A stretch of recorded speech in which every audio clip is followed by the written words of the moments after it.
Day 104 English vocabulary class. First word efficiently, సమర్థవంతంగా. Effort, కృషి మరియు ప్రయత్నం. ఈజీ, ఎగ్జాంపుల్, ఉదాహరణకు. ఎగ్, గుడ్డు. ఎయిదర్, గాని మరియు ఏదో ఒక. ఎల్బో, మోచెయ్యి. ఎల్డర్లీ, వృద్ధుడు. ఎలెక్ట్, ఎన్నుకోవడం.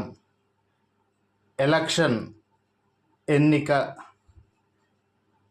ఎలక్ట్రిక్, విద్యుత్. Okay, that's all friends. మన వీడియో కానీ మీకు నచ్చినట్లయితే మన ఛానల్ని సబ్స్క్రైబ్ చేయండి, లైక్ చేయండి, అలాగే షేర్ చేయండి.